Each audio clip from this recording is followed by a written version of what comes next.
companies are increasingly focused on ESG factors alongside financial performance. Investors, stakeholders, and even employees want to understand a company's impact on the environment, its social responsibility, and how it's governed. This has led to rise in ESG reporting, where companies disclose their ESG performance. However, just reporting ESG metrics isn't enough. Investors and stakeholders need to be confident that this information is accurate and reliable. That's where ESG assurance comes in. In this ESG podcast by Lodha and Co LLP, we will exchange some insights on ESG assurance. I'm Raj Kachrekar and joining me today is Rushti Gada, an ESG consultant at Lodha and Co LLP. Stay tuned for an insightful conversation. So Rushti, would you like to explain our listeners what assurance is and how it works? Sure, Raj. Thank you for the kind introduction. So, ESG assurance basically is a process of evaluating a company's environmental, social, and governance practices to ensure that they meet the standards and are accurately reported. So, this process includes external auditors that verify your ESG data and practices. And ESG assurance also helps organizations to identify their areas of improvements, or if at all there are any loopholes in the system, and it also improves the transparency in terms of disclosures, and it builds trust with the investors, the customers, and the regulators. So ultimately it supports the sustainable business growth and accountability. That definitely throws some light on ESG assurance. Can you explain what are the different types of assurance? So SEBI had released a circular in May 2021 wherein SEBI had mandated the top 1000 listed companies by market capitalization to publish their business responsibility and sustainability report, which is BRSR, for financial year 20 to 23. They also released another circular in July 2023, which was related to the updated or the modified format of BRSR, and they also introduced BRSR Core. So BRSR Core basically is a subset of SEBI's entire BRSR report, which focuses on the key performance indicators across 9 ESG attributes. So from financial year 23-24, the top 1000 listed companies by market capitalization had to use this updated or the modified version of BRSR, and the top 150 listed companies had to take mandatory reasonable assurance on the BRSR core data, the 9 KPIs, which was going to expand annually to the top 1000 listed companies by financial year 26-27. Coming to the types of assurance, so there are two types of assurance. One is reasonable, second is limited. Talking about limited assurance, so the nature of this type of assurance is a review engagement, while the level of assurance is moderate as compared to reasonable assurance.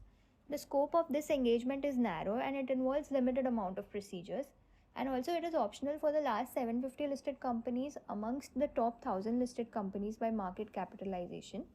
The procedures performed involves inquiries and analytical procedures, and the opinion form given in limited assurance is negatively worded. While on the other hand, in reasonable assurance, the level of assurance is quite high as compared to limited assurance, and also it is an examination engagement. Here, the assurance provider obtains sufficient evidences to confirm whether the subject conforms to the criteria, and it is mandatory for the top 150 listed companies by market capitalization to obtain assurance on the BRSR core parameters, the 9 KPIs. In addition to the inquiries and the analytical procedures that are performed in limited assurance, the procedures performed in reasonable also involve tracing the information to supporting documents and also performing recalculations. The opinion form given in reasonable assurance is positively worded. That was a very detailed explanation of both reasonable and limited assurance. Can you explain what are some of the challenges one might face while conducting the assurance? Conducting assurance for BRSR possesses several challenges. So one of the major issue is the lack of availability of verifiable ESG data or the non-financial data as compared to the well-established financial data, which actually makes it very difficult to ensure the accuracy and reliability of the data. Second is the cost and the timelines that are associated with conducting an ESG assurance. Third is lack of awareness and understanding amongst the stakeholders regarding the ESG reporting and its importance, which actually further complicates the entire assurance process. And then there are also the evolving standards and frameworks for ESG metrics, which is ever changing landscape. It requires constant updates and adjustment to the assurance methodologies.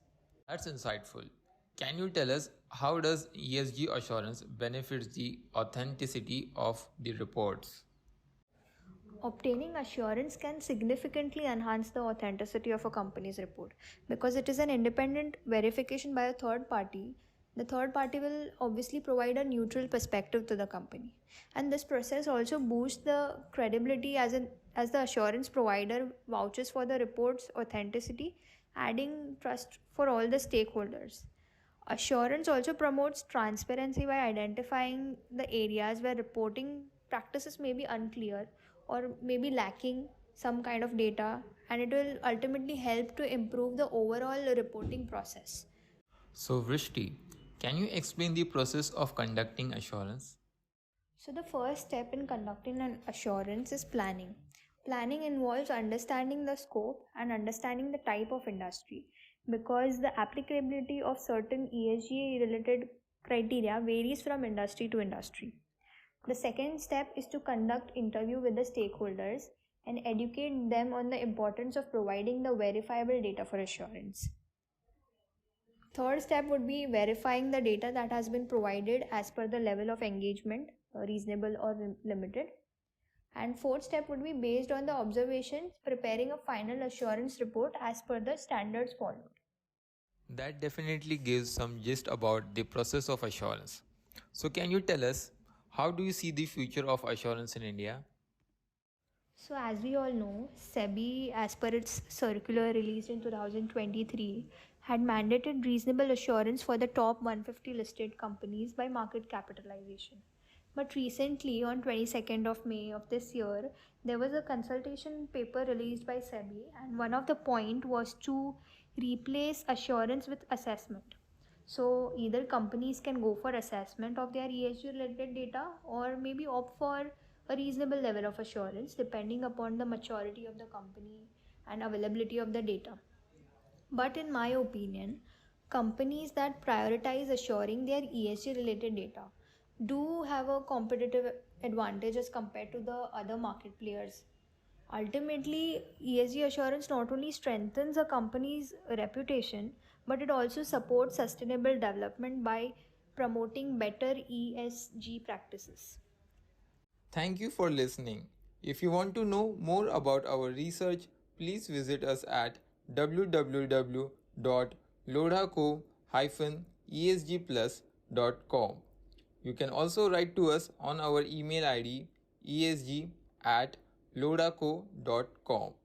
To know more about our insights, please follow our LinkedIn page ESG Briefings by Loda & Co. LLP. Your insights and perspectives are valuable to us. Thank you.